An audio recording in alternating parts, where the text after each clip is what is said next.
Hi, this is Thomas with Believe in the Run. This is Robbe with Believe in the Run. And we were just talking about what's the worst part about getting your teeth cleaned, whether it's the drill or the pick.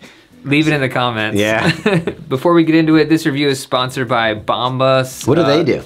They make some pretty sweet running socks. You already know. You already know if you're a part of the Believe in the Run fam. I wonder how I could get a discount. I know you're going to talk about why you want to buy them. Yeah, you can get a discount by using code BITR20 for 20% off your first order, and you should buy them because when you buy a pair, they give a pair to the person in need.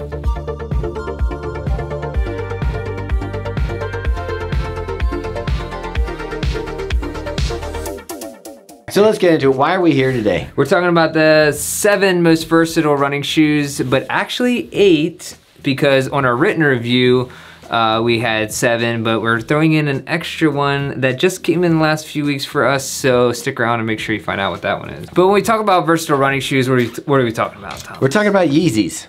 Yeah, so you can't get those anymore. So what are we talking about? We're talking about that shoe that you can do your daily miles in, you can do your tempo runs in, you can do a marathon or races in if you really want to. It's that thing where we kind of say a Swiss Army knife of running. When we talk about these shoes, we're talking about shoes that can handle a variety of things, but maybe not the best if that's exactly what you want. If you want that stuff, you can check out our best race day shoes, our best tempo shoes, our best daily trainers. But today, these are broad general if you wanted to buy one shoe. All right, let's get into it. Pick number 1. This is a big one. The Asics Nova Blast 3. Like the Eye of Sauron, this one to rule them all. This shoe can do it, buddy. This is probably the shoe I put the most miles on this year. It ate up miles, it always felt good. I kept waiting for it to die and it didn't. That's $140, which puts it right in that pretty much standard range for daily trainers these days. Just because of its versatility, its good looks, its fun, like ride. This one's, it's gonna be hard to beat for it. Has a place in your heart. It does, it might be my pick of the year. All right, let's move on. This is a bit of a divisive one because Thomas actually doesn't like this shoe. But I don't like the shoe, but I get why people do, and I get why it's in this category. So this is the Saucony Endorphin Speed 3. The first and second version of the shoe were amazing. Pretty much the same shoe, and then they kind of democratized it in this version, right? Originally when it came out, the intention was this was your low budget race shoe compared to their pro. It's a nylon plate. Nylon plate, so it's not your carbon fiber plate. But people were like, you know what? I love this as a daily trainer. It's light, it's snappy, it's fun. And where I feel like the past version of this shoe was maybe more of a tempo shoe slash like cheaper race day shoe, this is more of a daily trainer now, which can also be used for faster paces. Right. What I think really makes this versatile is its weight and its snappiness with the midsole. Like Robbie said, this one isn't one of my favorites, but Megan and Robbie both love this shoe. Yeah, and this is $170, so a little bit pricier than some of the daily trainers. But if you're eliminating a race day shoe and some other stuff, maybe it's worth it to you to just have one shoe that can really kick ass.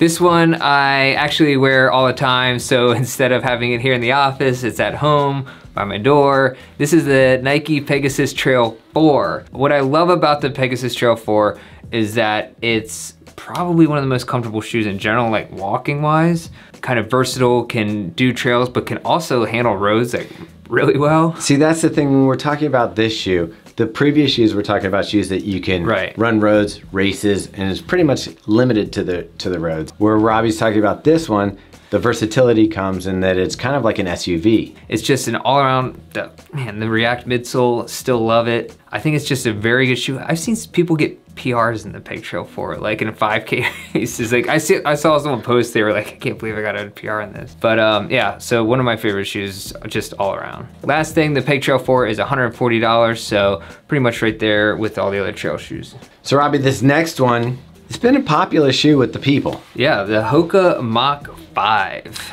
You know, the Mach 4 was good, but I felt like it kind of like, I don't know, died out after a little while. Unfortunately, a lot of Hoka shoes from that generation just didn't hold up very well. This one, they added the supercritical foam underneath your foot, and between that and the firmer foam against the ground, you got a really nice ride out of this. What did you like about running in this shoe? I love that it, like everything you said, but also that it's lightweight, just kind of disappears on the foot. You can really pick up the pace in it, but it has enough cushion where you can use it basically as a lightweight daily trainer. This has to be the best Hoka road shoe of 2022.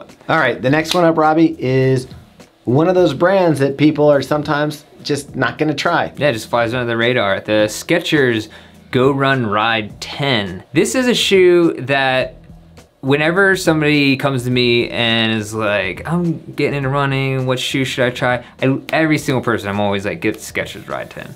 Well, it has their supercritical foam in it, which they've done. Hyperburst, which they've done so well for so long. I still think they do it better than almost anyone in the game. Pretty simple platform, upper, everything, but just the right amount of cushion that if you're like new to running, it works great for pretty much everything. The cushioning is dialed in. Between that, nice fitting upper, good cushioning, but just takes care of business. Somewhat budget friendly. It's $125. Actually, you can get it for like $105 on Running Warehouse now. Pretty solid all around shoe. If you are new to running or looking for a shoe that can do it all, it doesn't break the bank, I definitely think you should check it out. The next shoe really surprised us both. I don't normally like stability shoes. Yeah, same here, but this is a stability shoe done in a whole new way, the Saucony Tempest. And man, like this was a surprise. This has the Power Run PB midsole that's used in their racing shoes. Not to be confused with Power Run Plus.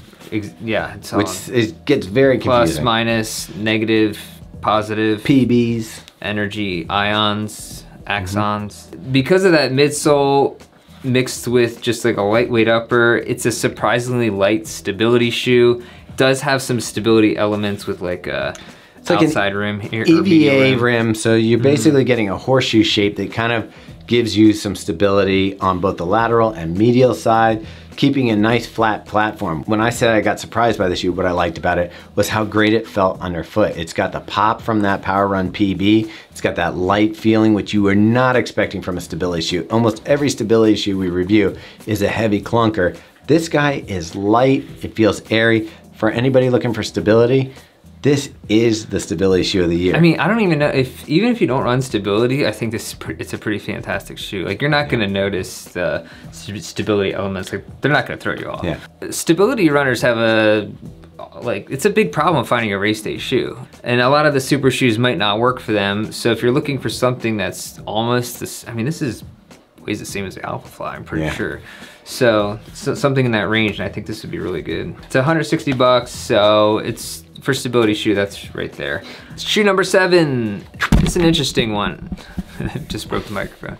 This is the New Balance SC Trainer. I was a little hesitant to put this into this group of like do-it-all shoes, but I think for a certain runner, it could be a do-it-all shoe. There's an asterisk on this one. Yeah. This is not a shoe that I would race in, but what's really great about this shoe is this upper paired with this midsole. It just works. What I compare this to is a race day feel in a slow shoe. So you get that great feeling that you like, but you're not gonna be picking this up to race day paces.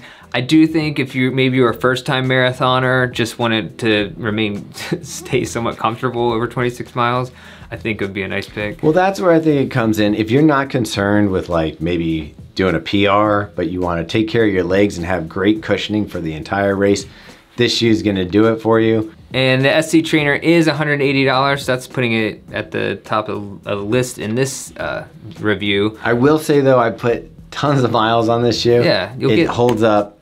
You'll get your money's worth. Yeah, you're gonna be fine. Dun, The dun, dun. one that snuck in, just got in here for 2022. Yeah, we're gonna show you Megan's because it happens to be here in the office. This is the Puma Deviate Nitro 2. We've got this shoe in, so it came in a little bit after we put together the list that we compiled for do-it-all shoes. What makes this one a do-it-all shoe is it's got some of the characteristics. You're gonna start to notice characteristics that we're looking for, is a shoe that can go from daily trainer to race day. This shoe does it. It even has a nylon composite plate, but that gives it the snap underfoot. What I really like about this shoe, Robbie, is this Nitro Elite on the top layer. Oh yeah. What you get right here is a really soft, high energy return foam under toes with a more stable regular Nitro here in the heel to give you the stability. I didn't have any issues with this shoe at all. I was trying to think what I would do to make this better. Robbie, what's on the bottom? Puma grip. I mean, pretty much the best outsole grip in the game. With this much Puma grip though, I'm gonna add this one an extra bit of Swiss Army knife. I think you could take this on light trails. I totally agree with you. I think you could as well. If I was on a budge and wanted to hit it, this shoe would definitely be in consideration for any distance. Especially because we're not sure if the Puma Fast Star will ever actually come out in more than like 50 pairs. All right, so this one comes in at 160, which a little bit, I mean, it's in the same range as the Endorphin Speed. Has the plate, has the Nitro Elite foam, so. All right, but hey, Robbie. Appreciate them watching, don't we? Yeah, thanks for watching. If you have any questions or comments, leave it below. We'll try to answer them, get back to you. Obviously, if you disagree, you're gonna do it anyway, so I don't even have to tell you to leave it. Yep. And complainers always complain. Yeah, I still love you. Yeah. Make sure you follow us on Instagram, listen to our podcast. Do all the things. Why do I forget everything we do? You know where we are. Yeah. You know what's happening. It's all in the description. If you don't know that we have a podcast, a YouTube channel, Instagram channel, a website, I don't know who you are. And if you want to pick up any of these shoes, check out the link in the description. You know what's also the sneakiest way to stay in touch? Our email. Yeah. Robbie does a nice little piece at the bottom every week. Oh, I thought you meant like emailing us directly. No, our email. Sign up for our weekly email. Sign up for email list, yeah. Yeah, you get all the highlights of everything we posted that week. You see, like, across the channel. So you're going to see our YouTube videos. Like you're going to see our written reviews. You're going to see our takes on news. I mean, it's... I'll write something ridiculous at the end. Yeah. Depending on Robbie's mood, it could be really good or it could be sad. It could be really good and sad. That's true, too. Some people love that. All right. It's like music. All right. Peace.